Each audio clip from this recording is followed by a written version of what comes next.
Hello, my name's Dave Emery, and this is For the Record program number 342. This is being recorded on January 5th of the year 2002, and I'm going to have to get my years down straight as we begin another year.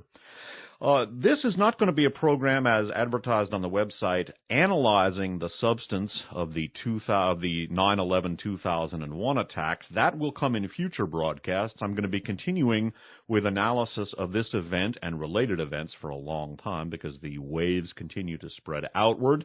I will be doing some analysis at least in the next broadcast. Let me refer listeners, though, to a couple of different sources. First of all, as you listen to the programs and if the presentation sounds pedantic or overwhelming, check the Spitfire website at www.spitfirelist.com and look in the For the Record section.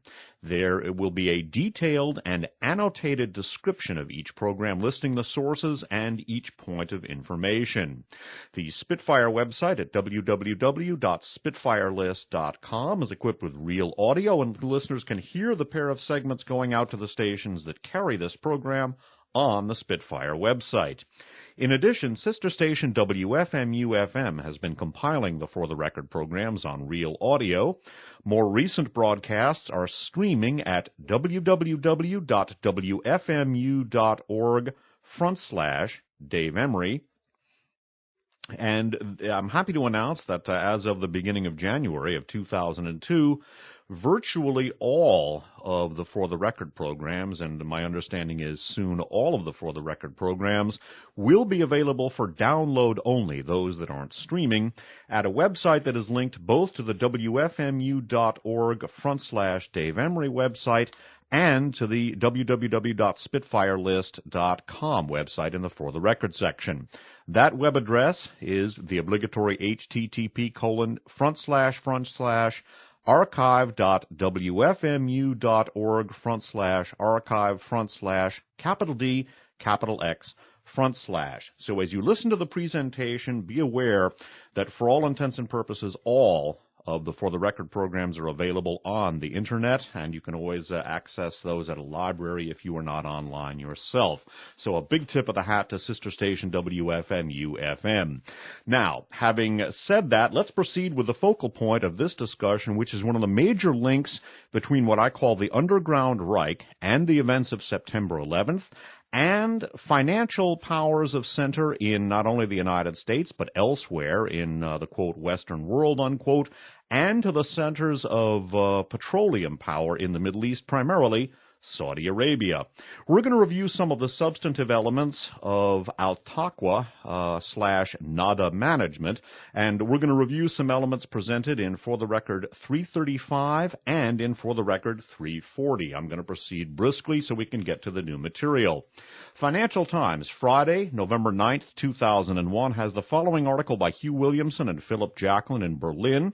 It's titled, Far Right Has Ties with Islamic Extreme. Pay attention to Ahmed Huber, to Nada Management, and Taqwa, the key names here. One of the people identified by the U.S. government as providing financial support to the al-Qaeda terrorist network is also a well-known figure in the European far-right political movement. The link is likely to raise new concerns over ties between Islamic and right-wing extremists. Ahmed Huber, H-U-B-E-R, a 74-year-old Swiss businessman and former journalist who converted to Islam in the 1960s, is a board member of Nada Management, a financial services and consultancy company which is part of the international Taqwa group. The U.S. says this group has long acted as financial advisors to al-Qaeda. Mr. Huber, who is based in Bern, is known in Switzerland and Germany as an Islamic fundamentalist who attempts to forge links to far-right and neo-Nazi movements. A spokesman for Germany's Office for the Protection of the Constitution, the internal intelligence agency, said yesterday that Mr. Huber, quote, sees himself as a mediator between Islam and right-wing groups, unquote. He also belongs to the revisionist movement, which believes the Holocaust did not take place, the spokesman said. Klaus Beyer, B-E-I-E-R, a spokesman for the NPD, one of Germany's main far-right political parties, said Mr. Huber has often addressed NPD events. Mr. Huber confirmed that he had had contact with associates of Osama bin Laden at an Islamic conference in Beirut. He is quoted in the Swiss media as saying that these people, quote, are very discreet, well-educated, very intelligent people, unquote. In interviews on Wednesday, Mr. Huber denied that Nada Management was linked to terrorism, although he admitted the company's sponsors were wealthy Muslims from Malaysia and the Gulf region. And we're going to talk about some of those wealthy sponsors later on in the program. In fact, some of the interesting links of those sponsors will be a major focal point of this broadcast. In For the Record Program 335 and in Program 340, we also dealt with one of the key links between Ahmed Huber and the Nazi past. That is a fellow named Johann von Leers, described at great length in Kevin Coogan's seminal text, Dreamer of the Day, Francis Parker Yockey and the Post-War Fascist International, that I've used many times in the past.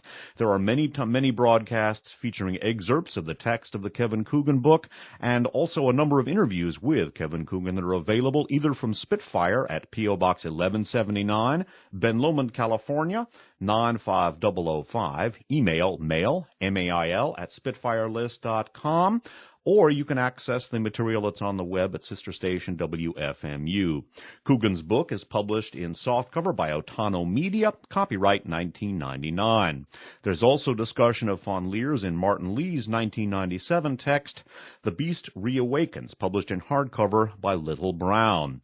Now, we're going to access an article from the web about Holocaust denial. This is a piece of French text, and it talks about the link between Johann von Leers, who was the specialist for Joseph Goebbels' propaganda ministry for anti-Semitic propaganda, and Ahmed Huber. That relationship set forth at greater length and in its political and historical context in the aforementioned For the Record 335 and in number 340. This article is by Gilles Camassine, K-A-R-M-A-S-Y, and it's titled The Friends of Foresson, or Les Amis de Foresson, Ahmed Rami. And the passage reads in French, Depuis son arrivée en Suède, Rami est très lié à l'islamiste pro-nazi suisse Ahmed Huber. Converti à l'islam au début des années 1960, or 1960 in French, Ahmed Huber côtoie dans l'Égypte nassérienne d'anciens nazis dont, principalement, l'ancien bras droit de Goebbels pour la propagande antisémite, Johann von Leers, lui aussi converti à l'islam sous le nom d'Omar Amin von Leers. Now in English, since his arrival in Sweden, Rami is very closely associated with the pro-Nazi Swiss Islamist Ahmed Huber. Converted to Islam at the beginning of the 1960s, Ahmed Huber was associated in Nasser's Egypt with old Nazis, among whom principally were the old right-hand man for Goebbels for anti-Semitic propaganda, Johann von Leers, himself also converted to Islam under the name Omar Amin von Leers.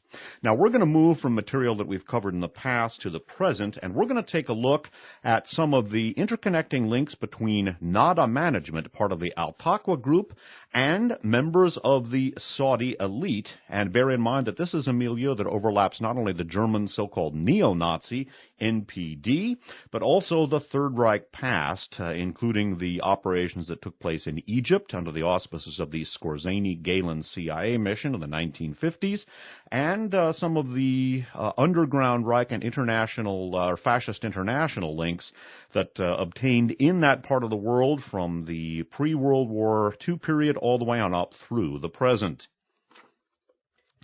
The following is from a conservative website. That website is www.freerepublic.com, and in turn, that website has posted an article from the Boston Herald. This article is from the Boston Herald of Thursday, November 8th of 2001. The article is by Jonathan Wells, and it's headlined, Rich Saudis Said to Back Bank Linked to bin Laden. This deals with Ahmed Huber and some of the wealthy Saudi backers of Al-Taqwa/Nada Management. It reads in part, an Islamic bank in the Bahamas linked yesterday to terrorist Osama bin Laden by the U.S. Treasury Department was bankrolled in part by wealthy Saudi Arabian families, according to one of the bank's directors. Ahmed Huber, a director of Al-Taqwa Bank, said in an interview in 1995 that oil-rich Saudi families, quote, are very active, unquote, in funneling money to the bank, which has been identified for years as the main financial institution behind the Muslim Brotherhood and other radical Islamic groups. Yesterday's naming of Al-Taqwa as a terror bank, coupled with Huber's candid admissions 6 years ago about the bank's backers, is more evidence that members of the ultra-rich Saudi elite have been quietly financing bin Laden and other terrorists who are now at war with the United States. That revelation is of immediate concern to U.S. leaders who still count on the Saudi monarchy as America's staunchest ally in the Persian Gulf. Huber, who gave the interview to Swiss journalist and author Richard Labeviere, Labeviere, was included on a new list released yesterday of 62 entities and individuals linked to terrorism whose assets have been frozen by executive order of President Bush. In addition to Huber, Al-Taqwa Bank, Al-Taqwa Management Company, Yosef M. Nada & Company, Himat Establishment, and 3 other officers of the Al-Taqwa Financial Group, Mohammed Mansour, Yosef M. Nada, and Ali G. Himat, were on the list of people and organizations allegedly involved in financing bin Laden and other terrorist groups. Also mentioned was Nada Management Organization, the new name adopted by the Taqwa Group after Swiss authorities probed its ties to terrorism several years ago. In the interview, Huber, a Swiss citizen and radical Islamist, refused to identify Al-Taqwa's financial backers with one exception. Quote, "As for the money, I cannot give details except for Saudi Arabia because that will change the bad perception people have of this country," unquote, Huber said. Again quoting, "Of course, the Saudi government is under American surveillance, but the kingdom has the advantage of being a feudal state. That leaves the great families total freedom to manage their oil funds as they wish." That's great, and today the Saudis are very active, but the details of their funds that come to the bank are a matter of bank secrecy, unquote, Huber said. By the way, Richard Labeviere's book is called Dollars for Terror. Skipping down. Huber, 74, is a former Swiss journalist who lost his last writing job in 1989 when he forcefully supported the Islamic fatwa calling for the death of Salman Rushdie, author of The Satanic Verses, unquote. Huber, named Albert Friedrich Armand Huber by his Protestant parents, is a self-proclaimed proponent of uniting right-wing Christian nationalist groups in Europe with radical Islamic fundamentalists. According to an account in Labeviere's book, Dollars for Terror, Huber's office is decorated with photographs of Adolf Hitler, Heinrich Himmler, and Turkish Islamic Party leader Necmettin Erbakan, Erbakan, and I may be mispronouncing that. That, again, a Boston Herald article from Thursday, November 8th of 2001, authored by Jonathan Wells, posted on the conservative website freerepublic.com. There was an article about Nada Management and Yosef M. Nada, which further detailed some of the wealthy Saudi backers alluded to there by Holocaust denier Johann von Leer's associate and NPD associate Ahmed Huber. This is from the Wall Street Journal of Thursday, December 27th of the year 2001. This article is by Roger Thurow, Thurow. It's headlined, "The Scattered Case Against an Alleged Terror Accomplice," subtitled, "U.S. says Yosef Nada aided al-Qaeda, but it would be very difficult to prove." This article does appear to be spun to a certain extent, but whatever the actual involvement of al-Taqwa and Nada Management in terrorist activities per se, there certainly are evidentiary tributaries linking these institutions with institutions that, on the one hand, are certainly implicated in terrorism or individuals implicated in the terrorist milieu, and beyond that, and far more importantly for our purposes and for the purposes of analyzing the September 11th events, these same institutions, whether or not they are directly involved in terrorist activities as alleged, bridge the gap between individuals and institutions, that word that I love to use, the milieu, of terrorism and of September 11th and of al-Qaeda, with some of the most important corridors of financial and petroleum/industrial power in the world, including those in Saudi Arabia and those in Washington, D.C. and Houston, Texas, including the corridors of power that lead directly to and through the family Bush. That's family Bush, by the way, not family tree. Skipping down in this article, which is datelined Lugano, Switzerland, again, Wall Street Journal, 12/27, 2001. Speaking of Nada Management and Youssef Nada, the pieces are widely scattered. The Swiss raid netted documents from a raft of business activities around the globe, as well as Mr. Nada's phone index, which he says has more than 10,000 business contacts. During a simultaneous search of Mr. Nada's house in an Italian enclave within Switzerland, Italian police found a photo of Mr. Nada and Iraqi leader Saddam Hussein. In a third coordinated raid, Liechtenstein authorities discovered a nest of companies stashed behind the nameplate of a local trust company. In the Bahamas, the troubles of now-defunct Bank Al-Taqwa came under renewed scrutiny. Skipping down and noting again some of the Nazi heritage of Saddam Hussein and his pro-Nazi uncle, Karula al-Tufa, who tutored him. Skipping down about Youssef Nada and Al-Taqwa. So far, his bank accounts and those of several companies fingered by the U.S. have been frozen in various countries. U.S. intelligence officials, who provide few details, say much of their evidence comes from intelligence intercepts that they say were damning enough to put Al-Taqwa on the White House target list for financial sanctions.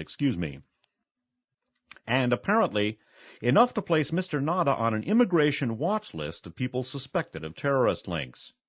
He says that in December of 1999, he was prevented from entering the U.S. when he stopped in Atlanta on the way to the Bahamas. But the Swiss, who also had intelligence reports raising suspicions about the Al-Taqwa network over the years, say those reports aren't necessarily enough to prove a criminal case here.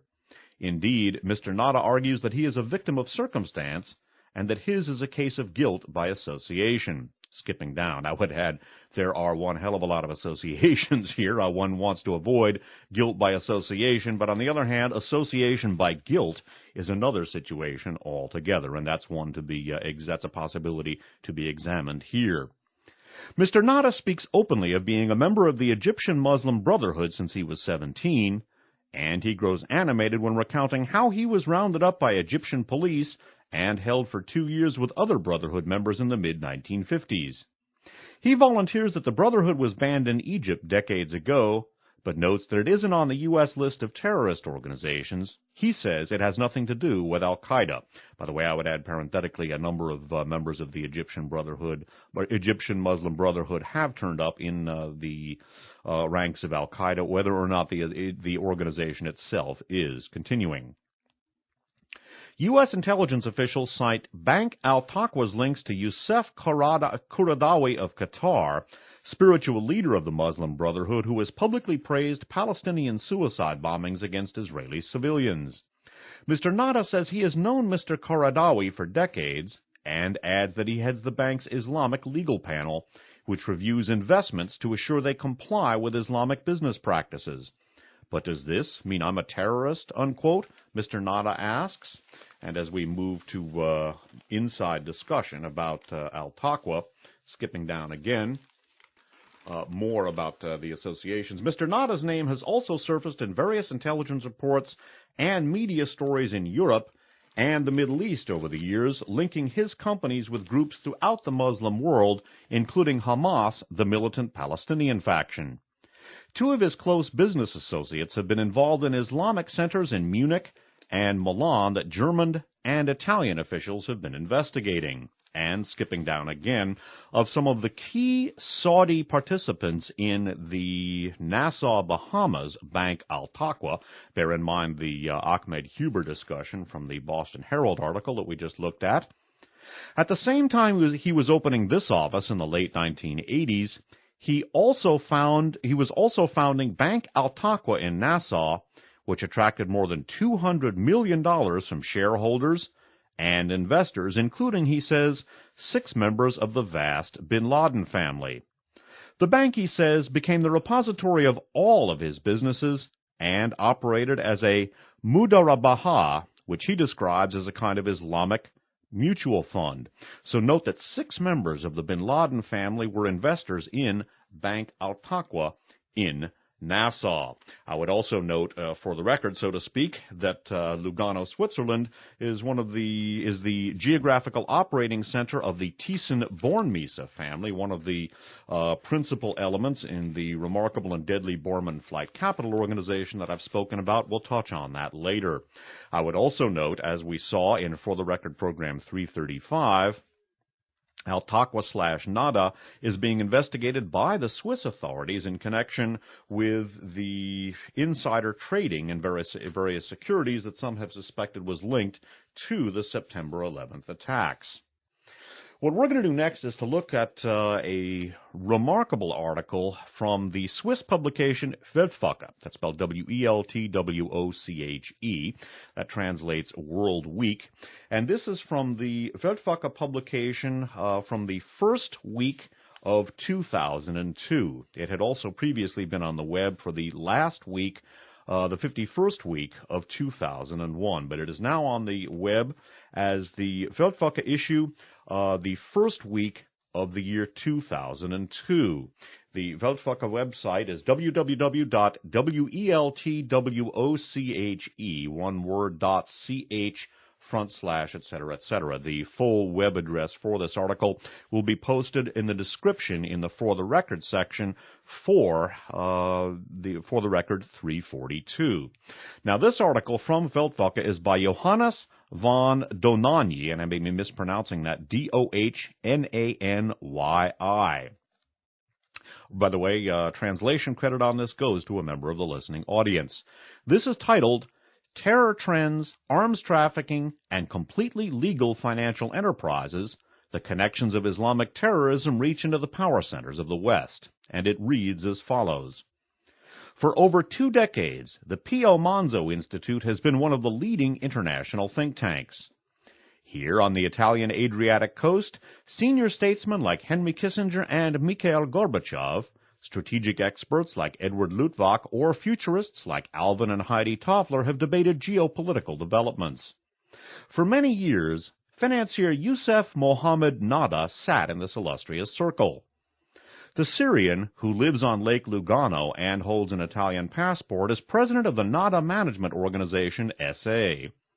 Until February 26th of this year, that's 2001, this firm was listed in the Lugano Trade Registrar under the name of Al-Taqwa. The Jordanian Secret Service uncovered connections of Al-Taqwa's recently liquidated bank in the Bahamas to Osama bin Laden's terror network Al-Qaeda. By the way, I would add that the disclaimers that Mr. Nada disclaims these connections. I would note that 6 members of the bin Laden family have been were among the original investors in the Nassau branch of Al-Taqwa. Continuing. Nada's partner Gilab Himmat, H-I-M-M-A-T, is included in the network of the Muslim Brotherhood, an organization associated with terrorism. And within this milieu, we find Ahmed Huber, a Swiss-based Holocaust denier who converted to Islam. The membership of Dr. Nada in the UN-associated Pio Manzo Institute has since been suspended. Incidentally, his spokeswoman believes the, quote, unfortunate affair, unquote, will soon be cleared up. And the next section talks about some of the links between Al-Taqwa, some of the evidentiary tributaries, as I like to call them, running through various global elements allegedly associated with Al-Qaeda. And in turn, as we look at a dizzying connection a dizzying series of connections between powerful Saudi financial institutions and some of the institutions apparently and allegedly involved in Al-Qaeda and terrorist activities, note among other names the name of Khalid bin Mahfouz. The bin Mahfouz family, like the bin Ladens, are one of the elite families of Saudi Arabia. They are fabulously wealthy, and in a number of For the Record programs, those programs dealing with the Arbusto Energy, Bush, James R. Bath, bin Laden family connection, and there are many of those, including 325, 329, and 330. I noted that James R. Bath, who was involved with the milieu of the BCCI and who was also allegedly working for the CIA, was, in addition to an original investor in Arbusto Energy, the North American business representative for the bin Laden family and the North American business representative for the bin Mahfouz family. Khalid bin Mahfouz is apparently married to one of Osama bin Laden's sisters. Bin Laden's father, Mohammed, by the way, very close to King Ibn Saud, the founder of Saudi Arabia. Now, note the links between Khalid bin Mahfouz and the bin Mahfouz family and many of the institutions apparently or allegedly involved with Al-Qaeda. Note on the other end of this balance, so to speak, note the connections of the bin Mahfouz family to very important centers of economic and financial power in the West, including centers connected to the Bush family that we've spoken about in the past. And bear in mind that bin Mahfouz was represented in North America by James R. Bath, who also represented the bin Laden family and who was one of the principal investors in Arbusto Energy. And bear in mind that Osama bin Laden is married to Khalid bin Mahfouz's sister. You're going to hear a dizzying series of connections here, and you're also going to hear a number of interesting evidentiary tributaries running in the direction of areas that we've spoken about in the past. Note, as we get ready to conclude this side, and this discussion is going to be continued in the next side, note, first of all, connections running in the direction of the Kosovo Liberation Army, or the UCK. Some of those connections running through Tame Consulting in Malaysia and running through Afghanistan. Note connections to Somalia and alleged links between a Somali banker and Osama bin Laden. Note also links running from an organization called Sakina Security Services to, of all places, an alleged training site for Islamic Mujahideen, this in, at least according to this article, the United States. And one of the areas where they were recruiting Mujahideen to serve in was Chechnya. Note that in For the Record 182 and also in For the Record 329 and later in For the Record 340, I raised the issue of the possibility of operations, and I believe we also spoke about this in number 341 as well. I spoke about the possibility that elements of what I call the underground Reich, elements of the Wahhabi activist milieu, which would include Osama bin Laden, and elements of the Western petroleum industry might very well have been collaborating in connection with the unrest in Chechnya. When we get into some of the analysis of some of these connections, and I would stress that listeners should not oversimplify the nature of these relationships. This is a very complex event.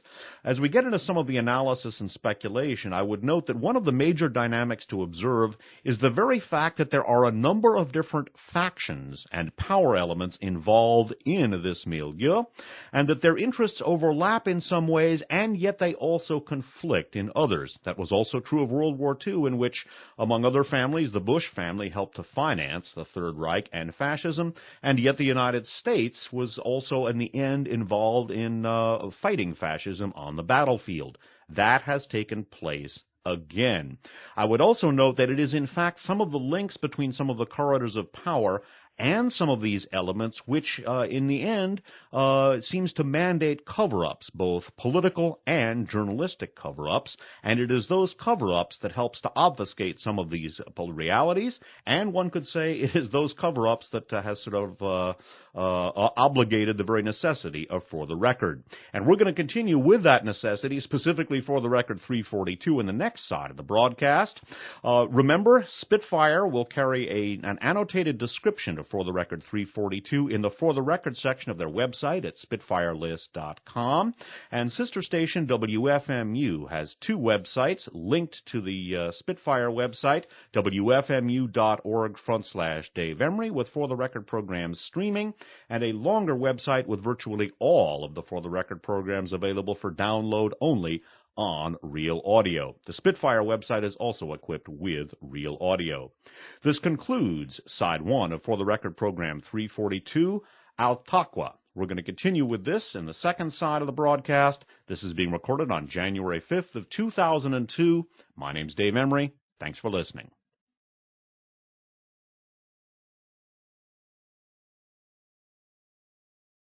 Hello, my name's Dave Emery, and this is side 2 of For the Record program number 342, Taqwa. This is being recorded on January 5th of the year 2002. Please note the error on the website. Actually, it's not an error, but an incorrect prognostication that in 342, I would be analyzing some of the events in and around the September 11th terrorist attacks. That will come in number 343, and undoubtedly in subsequent broadcasts. There will be numerous future broadcasts for the foreseeable future on the September 11th events and related matters, so please note that. In this broadcast, we're dealing with the Taqwa Group and NADA Management. This is an institution that is being investigated by the Swiss authorities in connection with the, among other things, the alleged stock market manipulation in anticipation or apparent anticipation of the September 11th attacks. It involves people like Ahmed Huber, an associate of the German so-called neo-unquote Nazi NPD. Ahmed Huber also was an associate in Egypt of Johann von Leers, Joseph Goebbels' right-hand man for anti-Semitic propaganda. He also has converted to Islam and is a Holocaust denier attempting to unite European and fascist groups around the world with Islamic extremists. What we're going to do in side 2 of this program, for much of the duration, is to take a look at a very important article from the Swiss weekly publication Weltwoche. That's spelled capital W-E-L-T-W-O-C-H-E. It is German for World Week.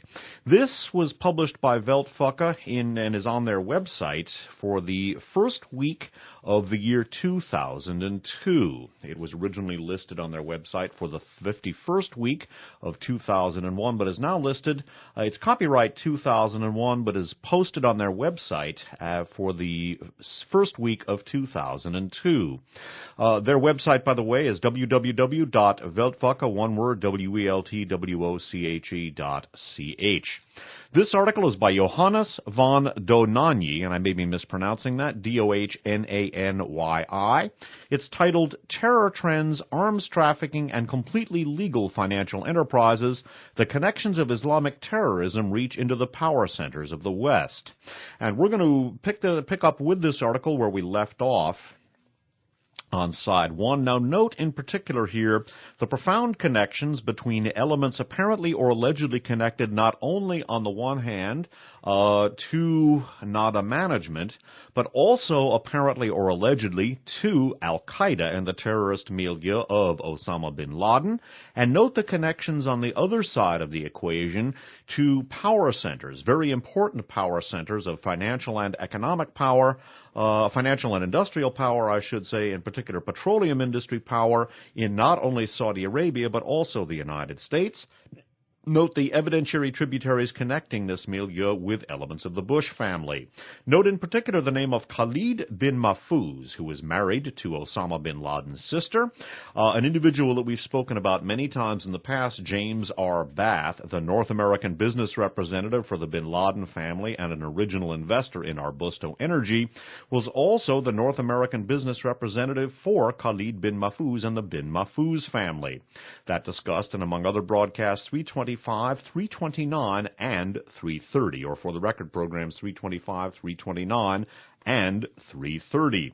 Note in particular in the following discussion, the links between Sakina Security Services and apparent trainers with, among other things, Western national security backgrounds. Note also the links apparently between this recruiting effort and the fighting that has taken place in Chechnya. As discussed in For the Record 182 and 329, I have speculated about the possibility of overlap between elements of the intelligence community associated with the petroleum industry and what I call the underground Reich in the activities in Chechnya, and specifically the connections of those elements to the Wahhabist activity in Chechnya. Wahhabism is the radical right-wing Islamic sect that is propagated by Saudi Arabia and discussed in For the Record program number 329 as Islamo-fascism.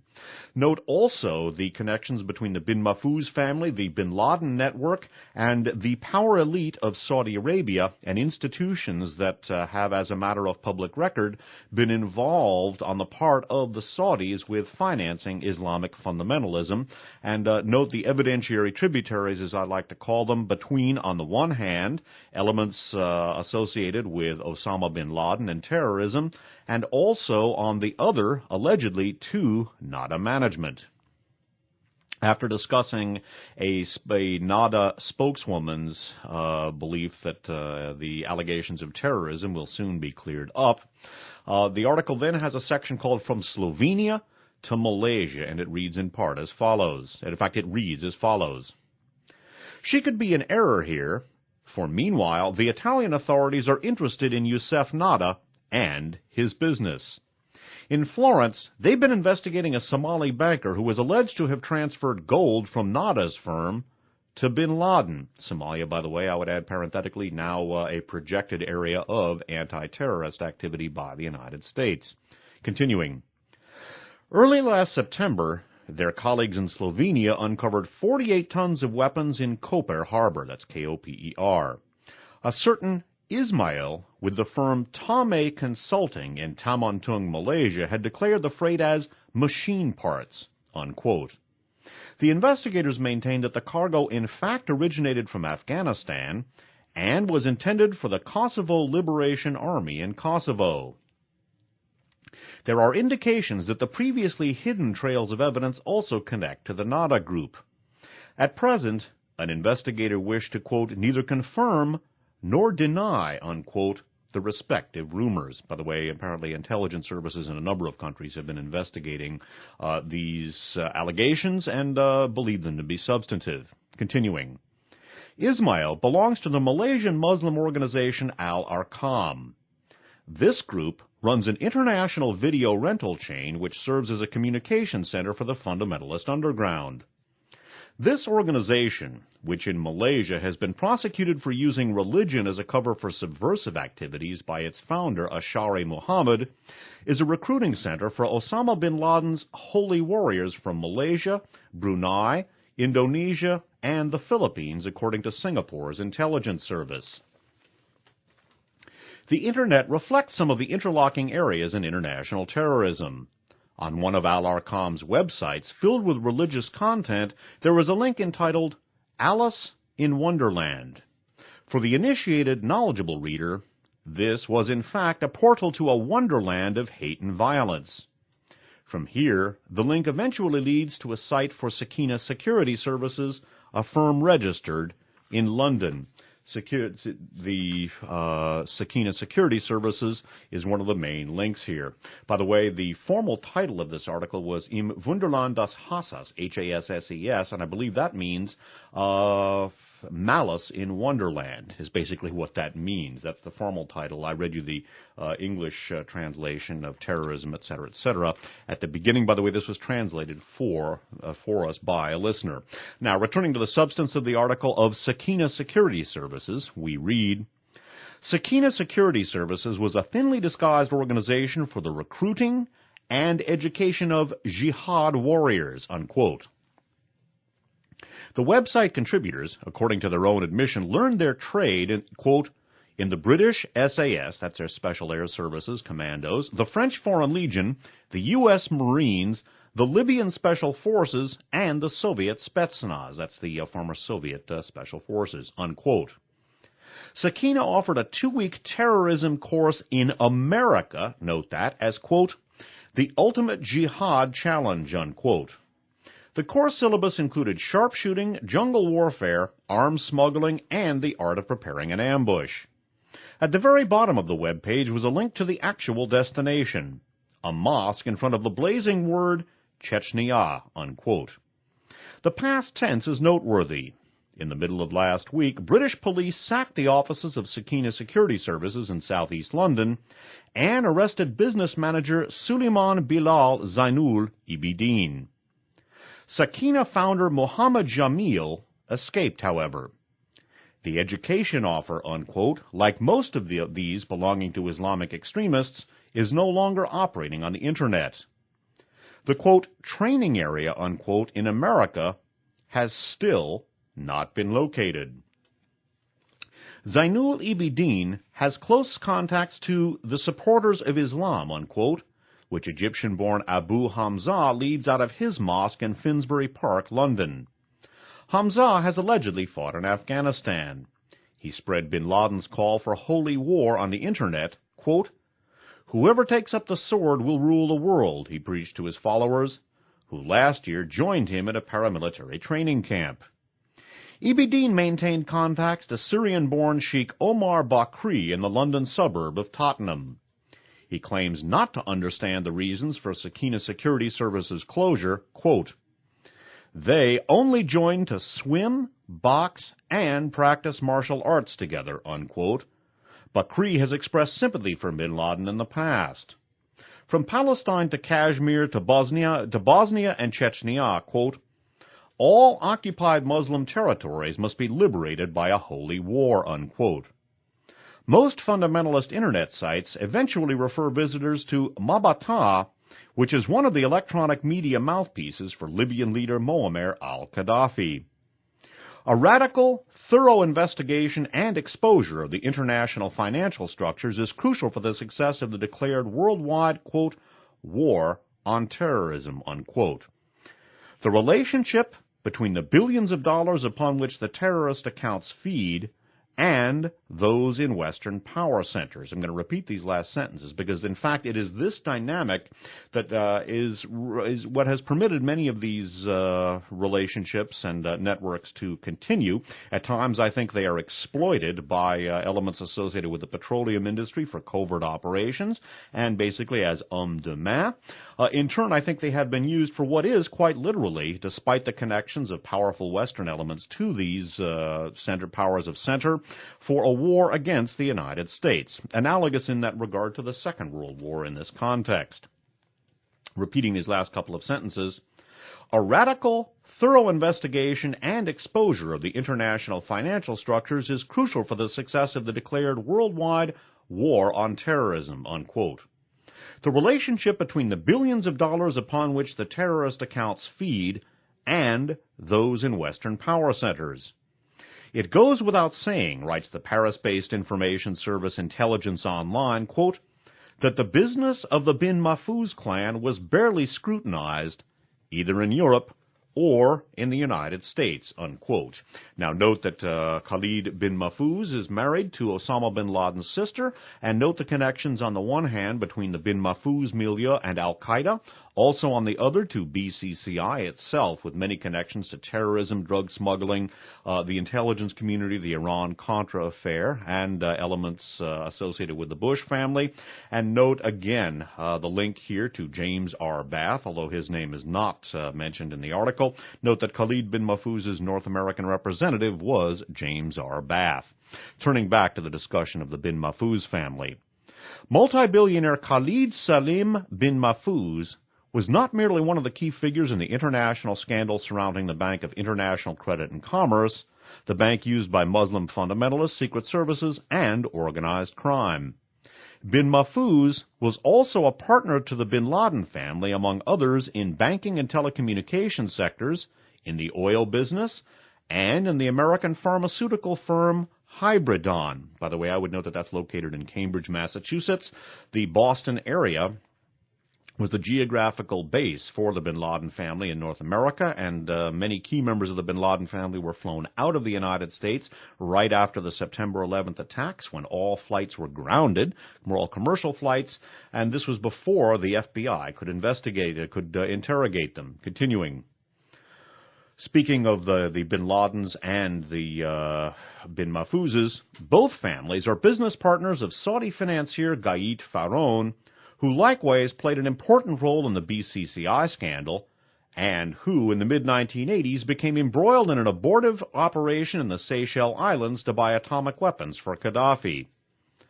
The worldwide bin Laden clan solemnly swears to have broken off any relationship with Osama. Yet much circumstantial evidence suggests that at least indirect contacts continue. Evidence trails also lead to Khalid Salem bin Mahfouz, whose sister, according to CIA statements, is married to the terrorist. Bin Mahfouz is president of the Saudi Sudan Bank, or SSB, in Khartoum. He appointed Saleh Idris as director of SSB. Idris is the official owner of the pharmaceutical Al-Shifa factory, one founded by Osama bin Laden and destroyed in 1998 by American cruise missiles for allegedly being a poison gas factory. Saleh Idris is connected to the Tadiman Islamic Bank. This second-largest financial institution in Sudan is part owner of the Al-Shamal Islamic Bank in Khartoum, also founded by Osama bin Laden. On its board of directors sit members of the Faisal Islamic Bank, led by Prince Mohammed Al Faisal Al Saud. FIB's parent company is the Bahrain-registered Islamic Investment Company of the Gulf, which is in turn controlled by the Dar al-Mal al-Islami. DMI stands as the most important Saudi finance vehicle for the furthering of international Islamic fundamentalism, or Wahhabism, I would add parenthetically. Just one of many threads. Merely a coincidence? The Saudi International Islamic Relief Organization, funded generously by DMI, resides in London at the same address as the bin Mahfouz-owned International Development Foundation, or IDF.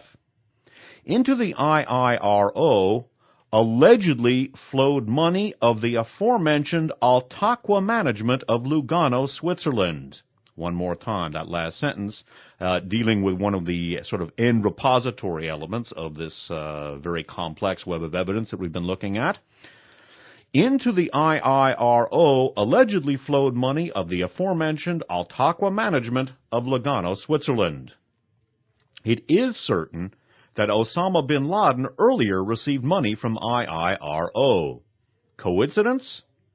Yet the Saudi clans don't just operate in the East. A partner of bin Mahfouz sits on the supervisory board of Carlyle Investment Group. On its board of directors, we find John Sununu, former chief of staff to George H.W. Bush, and James Baker III, Bush's former Secretary of State.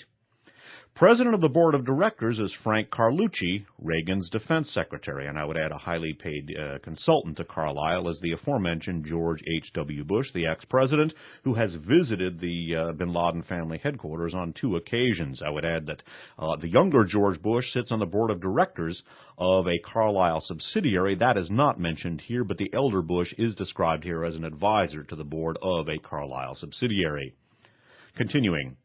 Ex-President Bush is an advisor to the board of directors of Carlyle subsidiary Caterair. The Carlyle Group controls large stock holdings in the U.S. defense industry. The bin Laden family has several $1 million invested in Carlyle.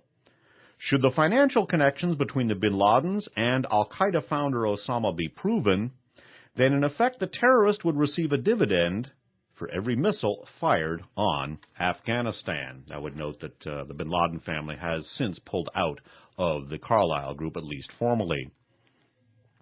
By the way, Salem Mohammed bin Laden is misidentified in this article as bin Laden's father. It is actually his brother.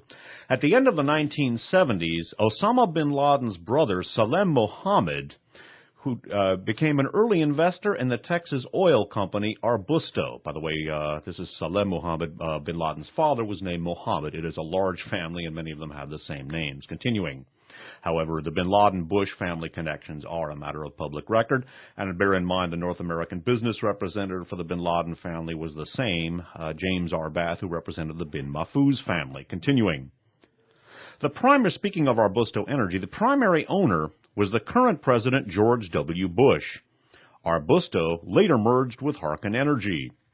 Khalid bin Mahfouz and Gait Faron, both BCCI embezzlers and suspected to have close ties to the terrorist activities of Osama bin Laden, are connected indirectly to Harkin Energy through their partner Abdullah Taha Bachsch, B-A-C-H-S-C-H. Spokespersons for the Bush family insist there are no unseemly connections nor secrets in the business dealings of the president's family members. That may well be. One could also assume that the large financial institutions would never knowingly hold or transfer money for terrorists. Yet there can only be credibility in the war against terrorism when its wagers are ready to extirpate the banyan tree-like networks that have flourished over the years. Will the generals in the Western capitals have sufficient courage to take this objective? Again, a very important question to ask, and again, one wants to avoid oversimplifying relationships like this. I would not necessarily say that petroleum industry interests are involved in bankrolling terrorism per se, but rather Islamic fundamentalism or Islamofascism could sort of be thought of as the malaria bug in the blood that a mosquito transfers unknowingly. And in many cases that leads to a knowing cover-up by the mosquito when this becomes apparent to some of the people who have been bitten. Again, we're going to discuss some of the complexities in these relationships later on in the broadcast, and later on in this series. But this is also not to in any way exonerate any of these individuals as well. Saudi Arabia, on the other hand, has actively promoted this kind of terrorism. Note again that NADA management, which has been investigated by Swiss authorities in connection with the stock market speculation that took place apparently in connection with the 9/11 attacks, just as it appears to have done in connection with the Kennedy assassination, as discussed in For the Record 327, note that they're based in Lugano, Switzerland.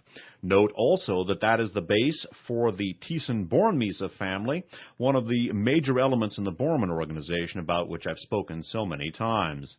Turning to the book Martin Bormann, Nazi in Exile, published in hardcover by Lyle Stewart, by Paul Manning, and reviewing an element we've spoken about in the past about the Thyssen-Bornemisza-Lugano connection, whether or not it's relevant. Heinrich Thyssen-Bornemisza runs his private Dutch-based investment group from Lugano, Switzerland, and his cousin Count Federico Zischi Thyssen, grandson of old Fritz Thyssen, exercises control over Thyssen AG from his base in Buenos Aires. I would also note, in connection with the terrorism that takes place and Islamofascism, that as we have discussed, fascist elements in the Middle East, including Islamofascist elements, have very strong, and as we've just seen yet again, very strong connections to elements in the West that also have strong fascist connections. And the money connection, and the powerful Saudi money connection, is one of those. Research and translation credit on the following goes to Dave White, our pan-European researcher and translator. This article is from L'Espresso's issue of November 22nd of 2001. It's by Peter Gomez and Leo Sisti, S-I-S-T-I, called The Alms of Monsieur Youssef Nada. It reads in part, October 19th, 1997. A Saudi Boeing carrying Crown Prince Al-Walid lands at Miramar Airport in Rimini. A white Rolls-Royce whisks the Saudi prince to a meeting organized by the Piyu Manzu Center. In the middle of a small crowd, ready to pay his respects to the house of Al-Walid, stands a businessman already familiar to the prince, Youssef Nada. The Italian-Tunisian businessman is one of the founders of Taqwa Limited. The prince and the businessman set out for the Novelli Theater, the site of the conference. From the stage, the prince begins his address with the words, "I have confidence in Italy," unquote. 4 years later, August 2001. Prince Al-Walid, the Saudi associate of Mediaset, is received by Silvio Berlusconi. Mediaset, by the way, is a media firm controlled by Berlusconi and apparently involving capital participation by Al-Walid. Berlusconi, currently the Prime Minister of Italy, is a former member of the P2 Lodge, and part of his coalition government is the National Alliance, or Alleanza Nazionale, the successor to the Italian Fascist Party of Mussolini. Continuing. 2 months after meeting Berlusconi, the prince gives a $10 million check to New York Mayor Rudolph Giuliani. Meanwhile, the name of Youssef Nada appears on George Bush's list of alleged financiers of the terrorist Osama bin Laden. So note that Berlusconi and Prince Al-Walid, an associate of Youssef Nada, allegedly part of the support network of the bin Laden organization, they are all connected. And again, note that it is the profound wealth of the Saudi elite that forms one of the connecting elements between fascist elements like Berlusconi on the one hand, or those with a fascist heritage such as the Bush family who helped to capitalize Nazi Germany on the other, and with elements of the petroleum industry. Once again, one wants to avoid oversimplifying many of these connections. We're going to go into a number of the evidentiary tributaries connecting these in the future. In the meantime, I want to note three things, noting the Serpent's Walk scenario that I've dealt with in the past, and noting also the response to the September 11th attacks of a member of the National Alliance, that is the parent organization of the of National Vanguard Books that publishes Serpent's Walk. This article is from the New York Times of Friday, November 2nd of 2001. It's by Joe Thomas, headlined, U.S. Groups Have Some Ties to Germ Warfare. And it deals with the reaction of the National Alliance. Again, the organization whose publishing arm, the National Vanguard, publishes Serpent's Walk, sort of the Turner Diaries of the Borman organization. A collection of Internet postings by hate groups during and after the September 11th attacks includes a message written by Billy Roper, Deputy Membership Coordinator of the National Alliance, a white supremacist group. Quote, "The enemy of our enemy is for now at least our friend," unquote, Mr. Roper wrote. Again quoting, "We may not want them marrying our daughters," he continued, "but, quote, anyone who is willing to drive a plane into a building to kill Jews is all right by me," unquote. An endorsement by the National Alliance for the September 11th attacks. Now, as mentioned, Ahmed Huber of NADA Management is associated with the NPD, which in turn is the closest German Nazi organization which coordinates with the National Alliance, the publisher of Serpent's Walk that I just spoke about. We're going to review an element. This is from the Daily Telegraph, and this is an article by Toby Helm in Berlin from September 25th of 2001, and this deals with the reaction of Horst Mahler, whom we dealt with in For the Record 333, to the September 11th attacks. It's called German Right-Winger Applauds Terrorists. Horst Mahler, a former member of the terrorist Red Army faction and now a leading voice in the National Democratic Party, said America had got what it deserved and described the victims as, quote, collateral damage, unquote. By the way, the NPD is the top German Nazi organization. Their response to these attacks, very similar to the response of the National Alliance. And bear in mind that Ahmed Huber of NADA Management associated with the NPD.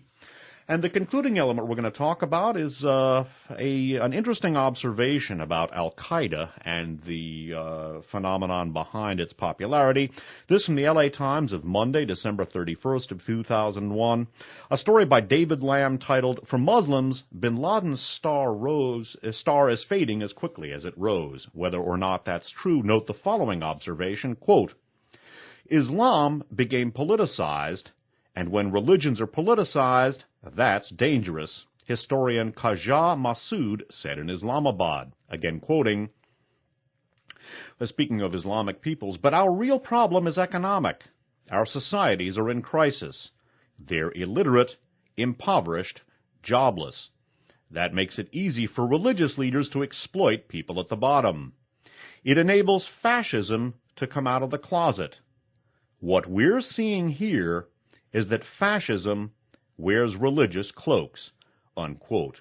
That the observation of Pakistani historian Khaja Qhwaja Massoud, Massoud. And again, note the confluence between American fascism of the National Alliance, German fascism of the Ahmed Huber-associated NPD, and Al-Qaeda, or what Mr. Massoud observed as Islamic fascism.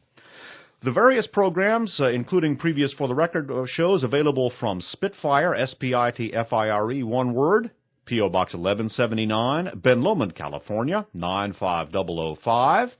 Their email is mail, M-A-I-L, @spitfirelist.com. You can also visit the Real Audio-equipped Spitfire website for a detailed annotated description of For the Record Program 342.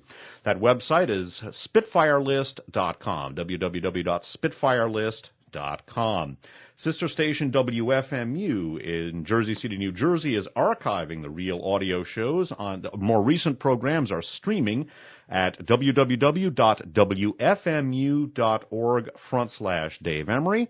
And for all intents and purposes, all of the For the Record programs are available for download only on a longer URL, which is linked to both the wfmu.org/Dave Emery website and to the For the Record section of the Spitfire website. This concludes For the Record 342, Al Taqwa, being recorded on January 5th of 2002. My name's Dave Emery. Thanks for listening.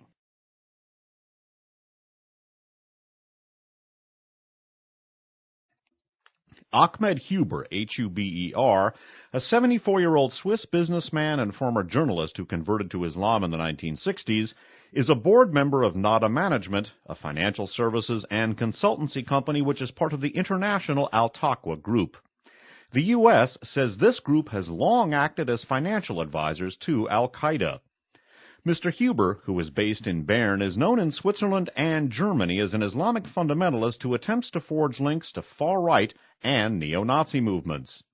A spokesman for Germany's Office for the Protection of the Constitution, the Internal Intelligence Agency, said yesterday that Mr. Huber, quote, sees himself as a mediator between Islam and right-wing groups, unquote. He also belongs to the revisionist movement, which believes the Holocaust did not take place, the spokesman said. Klaus Beyer, B-E-I-E-R, a spokesman for the NPD, one of Germany's main far-right political parties, said Mr. Huber has often addressed NPD events. Mr. Huber confirmed that he had had contact with associates of Osama bin Laden at an Islamic conference in Beirut. He is quoted in the Swiss media as saying that these people, quote, are very discreet, well-educated, very intelligent people, unquote. In interviews on Wednesday, Mr. Huber denied that Nada Management was linked to terrorism, although he admitted the company's sponsors were wealthy Muslims from Malaysia and the Gulf region. And we're going to talk about some of those wealthy sponsors later on in the program. In fact, some of the interesting links of those sponsors will be a major focal point of this broadcast. In For the Record Program 335 and in Program 340, we also dealt with one of the key links between Ahmed Huber and the Nazi past. That is a fellow named Johann von Leers, described at great.org/Dave Emery website and to the www.spitfirelist.com website in the For the Record section. That web address is the obligatory http://archive.wfmu.org/archive/D_X/. So as you listen to the presentation, be aware that for all intents and purposes, all of the For the Record programs are available on the Internet, and you can always access those at a library if you are not online yourself. So a big tip of the hat to sister station WFMU-FM. Now, having said that, let's proceed with the focal point of this discussion, which is one of the major links between what I call the Underground Reich and the events of September 11th, and financial powers of center in not only the United States, but elsewhere in the, quote, Western world, unquote, and to the centers of petroleum power in the Middle East, primarily Saudi Arabia. We're going to review some of the substantive elements of Al Taqwa / Nada Management, and we're going to review some elements presented in For the Record 335 and in For the Record 340. I'm going to proceed briskly so we can get to the new material. Financial Times, Friday, November 9th, 2001, has the following article by Hugh Williamson and Philip Jacklin in Berlin. It's titled, Far Right Has Ties with Islamic Extreme. Pay attention to Ahmed Huber, to Nada Management, and Al Taqwa, the key names here. One of the people identified by the U.S. government as providing financial support to the al-Qaeda terrorist network is also a well-known figure in the European far-right political movement. The link is likely to raise new concerns over ties between Islamic and right-wing extremists. Hello, my name's Dave Emery, and this is For the Record program number 342. This is being recorded on January 5th of the year 2002, and I'm going to have to get my years down straight as we begin another year. This is not going to be a program as advertised on the website analyzing the substance of the 9/11/2001 attacks. That will come in future broadcasts. I'm going to be continuing with analysis of this event and related events for a long time because the waves continue to spread outward. I will be doing some analysis at least in the next broadcast. Let me refer listeners, though, to a couple of different sources. First of all, as you listen to the programs and if the presentation sounds pedantic or overwhelming, check the Spitfire website at www.spitfirelist.com and look in the For the Record section. There it will be a detailed and annotated description of each program listing the sources and each point of information. The Spitfire website at www.spitfirelist.com is equipped with real audio, and listeners can hear the pair of segments going out to the stations that carry this program on the Spitfire website. In addition, sister station WFMU-FM has been compiling the For the Record programs on real audio. More recent broadcasts are streaming at www.wfmu.org/Dave Emery. And I'm happy to announce that as of the beginning of January of 2002, virtually all of the For the Record programs, and my understanding is soon all of the For the Record programs, will be available for download only, those that aren't streaming, at a website that is linked both to the WFMU. Oui aussi converti à Islam sous le nom d'Omar Amin von Leers. Now in English, since his arrival in Sweden, Rami is very closely associated with the pro-Nazi Swiss Islamist Ahmed Huber. Converted to Islam at the beginning of the 1960s, Ahmed Huber was associated in Nasser's Egypt with old Nazis, among whom principally were the old right-hand man for Goebbels for anti-Semitic propaganda, Johann von Leers, himself also converted to Islam under the name Omar Damin von Leers. Now, we're going to move from material that we've covered in the past to the present, and we're going to take a look at some of the interconnecting links between Nada Management, part of the Al-Taqwa group, and members of the Saudi elite. And bear in mind that this is a milieu that overlaps not only the German so-called neo-Nazi NPD, but also the Third Reich past, including the operations that took place in Egypt under the auspices of the Skorzeny-Galen CIA mission in the 1950s, and some of the underground Reich and international fascist international links that obtained in that part of the world from the pre-World War II period all the way on up through the present. The following is from a conservative website. That website is www.freerepublic.com, and in turn, that website has posted an article from the Boston Herald. This article is from the Boston Herald of Thursday, November 8th of 2001. The article is by Jonathan Wells, and it's headlined, Rich Saudis Said to Back Bank Linked to bin Laden. This deals with Ahmed Huber and some of the wealthy Saudi backers of Al-Taqwa/Nada Management. It reads in part, an Islamic bank in the length in Kevin Coogan's seminal text, Dreamer of the Day, Francis Parker Yockey and the Post-War Fascist International, that I've used many times in the past.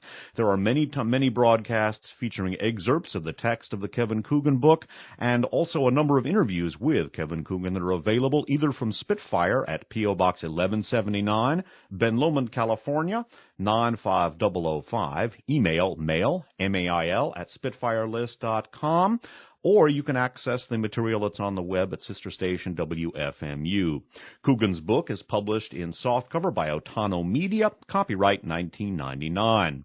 There's also discussion of von Leers in Martin Lee's 1997 text, The Beast Reawakens, published in hardcover by Little Brown.